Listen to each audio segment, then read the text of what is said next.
बड'लेण्ड मुलुगसोलोंसालियाव गोदानै लुफुंजानाय अडिटोरियाम हलखौ दिनै बेखेवबाय।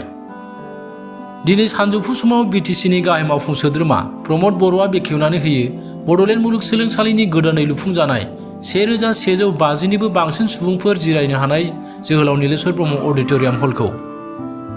मख'जाथावदि थांनाय 2017 मायथाइयावनो बै समनि बिटिसिनि लेङाइ गाहाय मावफुं सोद्रोमा खाम्फा बरगयारिनि आखाइजों अन्थाइ खाम्फा गायसनजानाय बे अडिटोरियाम हलनि आद्रा जानानै थानाय लुफुंनाय खामानिखौ आथिखाल प्रमद बर'नि दैदेननाय बिटिसि सोरखारनि हेफाजाबजों जोबोद समायना आरो गोबां खाबुफोर थानाय महरै लुफुंनायनि उनाव दिनै मोनसे जर'खा हाबाफारिनि गेजेरजों बेखेवनाय जायो।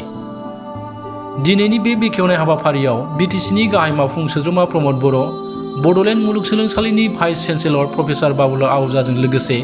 बिटिसिनि सोलोंथाइ बिफाननि बिथोनगिरि डक्टर जगदीश प्रसाद ब्रह्म, बड'लेण्ड मुलुगसोलोंसालिनि रेजिस्ट्रार डक्टर सुबुं बसुमतारी, बिटिसि हाग्रा बिफाननि मावफुं सोद्रोमा रन्जित बसुमतारी, एमसिएलए माधव चन्द्र छेत्री, जोहोलाव नीलेश्वर ब्रह्मनि फिसौला विंकेल ब्रह्म, बड'लेण्ड मुलुगसोलोंसालिनि गुबुन गुबुन बिफाननि बिबुंगिरिफोर, गुबुन गुबुन बिबाननि मावफारिया फरायसाफ्रा बाहागो लायो। मोनसे गिदिर अडिटोरियाम हल बेखेवदों साराबो बेयाव गाहाय आलासिफोर दिनै बड'लेण्ड मुलुगसोलोंसालिया जि मोनसे अडिटोरियाम हास्थायबाय थादोंमोन, जि अडिटोरियामखौ लुनायनि मुङाव आगोलनि सरकारनि समाव कन्ट्रेक्टरा वालखौ होनानै गारनानै दोनदोंमोन। बेखौ जोङो उनाव थिक खालामनानै रिडिजाइन खालामफिननानै लुनानै बरननाय जाबाय आरो सानसे उनाव फैगौ 16 तारिखआव बिथांमोना कनभकेसन दङ आरो कनभकेसननि सिगां दिनै बेखौ बेखेवनाय जाबाय आरो जोबोद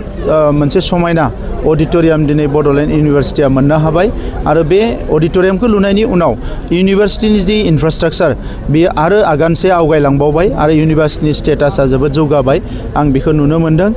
जों मिजिंथिदों जे जोंहा क'क्राझाराव गंनै इउनिभारसिटि जानो थांगासिनो दङ, गंसे बड'लेण्ड इउनिभारसिटि आरो मोनसेबाव क'क्राझार इउनिभारसिटि जानो थांगासिनो दङ। नाथाय बड'लेण्ड इउनिभारसिटिया गोजामसिन हिसाबै बे इउनिभारसिटिनि गुबुन गुबुन बिथिंफोरखौ जौगाहोनो थाखाय जोङो सरकारा खामानि मावगासिनो दङ। बिनि एकाडेमिक्स, बिनि इनफ्रास्ट्राक्चार गासैखौबो जौगाहोनो थाखाय खामानि मावगासिनो दङ आरो बे हिसाबै